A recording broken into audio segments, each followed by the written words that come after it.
इंदौर में विशाल तिरंगा यात्रा का आयोजन। मुख्यमंत्री डॉक्टर मोहन यादव हुए शामिल। राजवाड़ा से गांधी हॉल तक निकाली गई यात्रा। स्वतंत्रता दिवस के लिए मध्य प्रदेश वक्फ बोर्ड की एडवाइजरी जारी। सभी वक्फ संपत्तियों पर तिरंगा फहराने के निर्देश। वक्फ बोर्ड कार्यालय में होंगे सांस्कृतिक आयोजन। खाद न मिलने से किसान परेशान। खाद वितरण केंद्र का वीडियो आया सामने। किसानों से अभद्रता करता नजर आ रहा है कर्मचारी। भोपाल के जैक रोड इलाके में फैली क्लोरीन गैस। रॉ मटेरियल में आग लगने से गैस फैलने की आशंका। एनडीआरएफ ने तुरंत पाया हालातों पर काबू। मध्य प्रदेश में अगले 3 दिन भारी बारिश का अलर्ट जारी। बैतूल, छिंदवाड़ा, पांडुना में बारिश का ऑरेंज अलर्ट। अगले 24 घंटे में 4 इंच तक पानी गिरने की संभावना।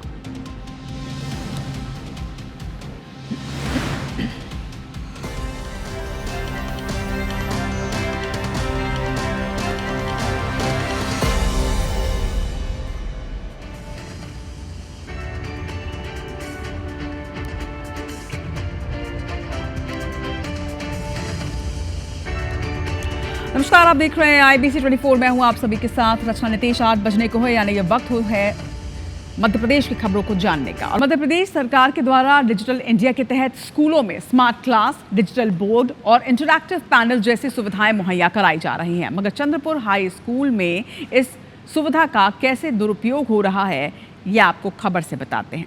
दरअसल रीवा जिले के चंद्रपुर हाई स्कूल में छात्र पढ़ाई के बजाय फ्री फायर जैसे ऑनलाइन गेम खेलते हैं।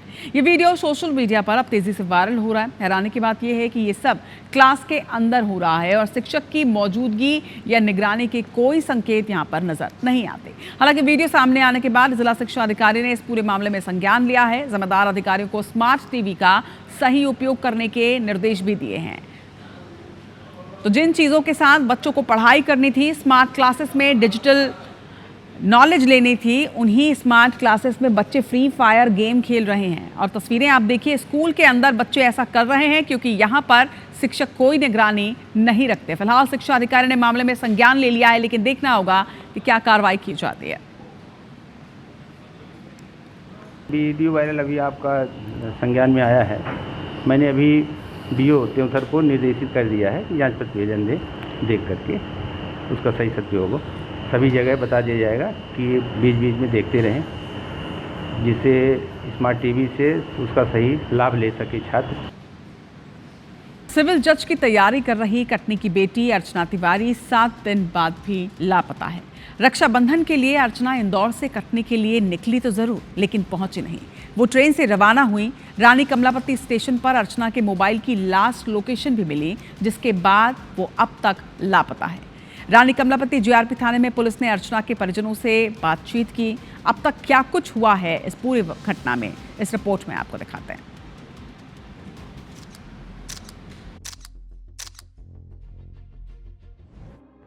हॉस्टल से बैग लेकर निकलती ये युवती अर्चना तिवारी है। कटनी की रहने वाली अर्चना तिवारी इंदौर के सत्कार हॉस्टल में रहती थी। जज बनने के लिए परीक्षा की तैयारी कर रही थी, लेकिन 7 अगस्त को अर्चना बैग लेकर हॉस्टल से निकली अपने घर कटनी जाने के लिए। जिस ट्रेन में वो बैठी, वो ट्रेन कटनी पहुंच गई। जो बैग वो लेकर निकली थी, वो बैग भी परिजनों को मिल गया, लेकिन अर्चना अब तक नहीं मिली। परिवार के लोगों ने बहुत तलाशा। जब अर्चना नहीं मिली तो कटनी GRP थाने में जानकारी दी गई, लेकिन अर्चना की आखिरी लोकेशन तो भोपाल स्टेशन पर ट्रेस की गई।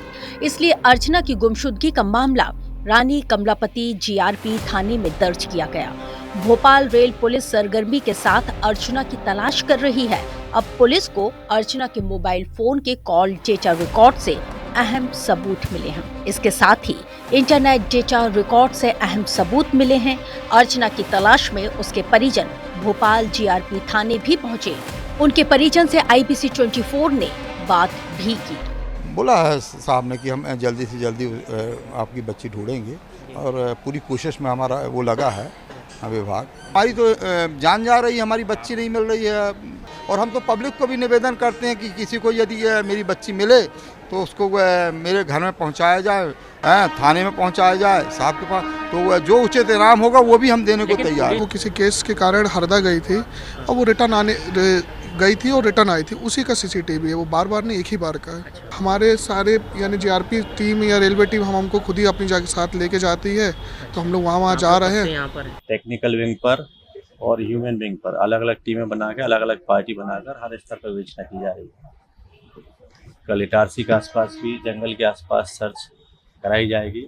आज भी दिन में सर्चिंग कराई गई है।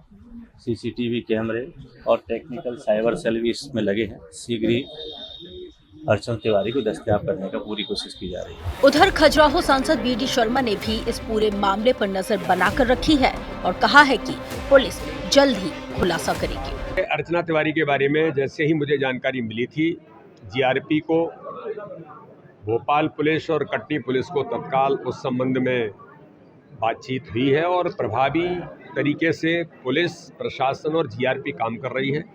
जो आज तक की जानकारी है कि प्रशासन ने और जीआरपी ने जो काम किया है, तो वो एक स्टेज तक पहुंच रहे हैं कि उसे बहन क्या हुआ ये तो कुछ कहा नहीं जा सकता, लेकिन पुलिस और जीआरपी दोनों मिलकर के इस पर गंभीरता से काम कर रहे हैं। जल्दी ही मुझे लगता है कि उसके बारे में कुछ जानकारी मिलेगी।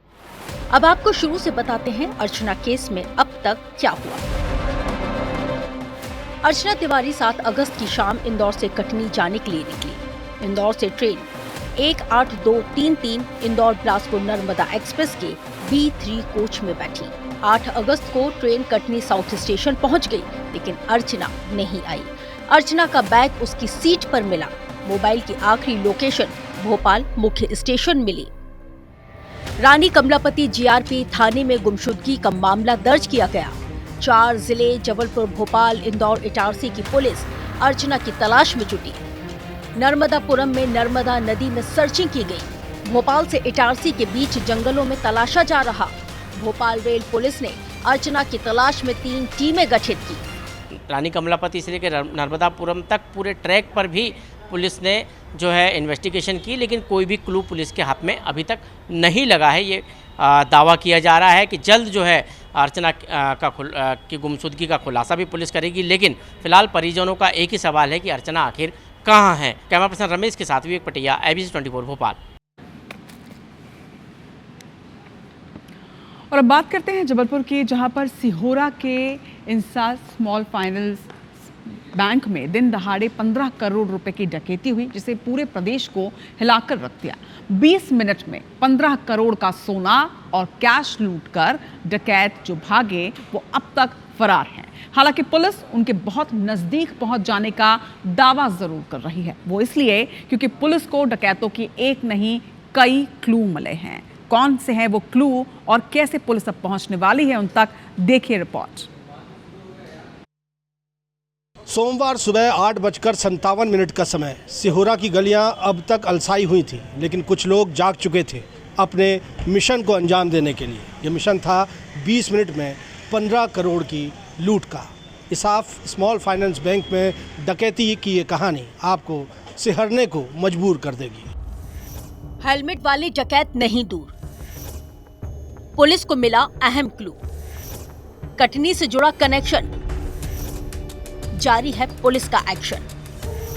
जबलपुर के सिहोरा में इंसाफ स्मॉल फाइनेंस बैंक डकैती मामले में अब पुलिस आरोपियों के बेहद करीब पहुंच चुकी है और जल्द ही आरोपियों की गिरफ्तारी कर पुलिस इस पूरे मामले का खुलासा कर सकती है। मझोली इलाके का इंद्राना गांव डकैतों का हॉटस्पॉट माना जाता है, जहां से इस डकैती का प्लान बनाया गया।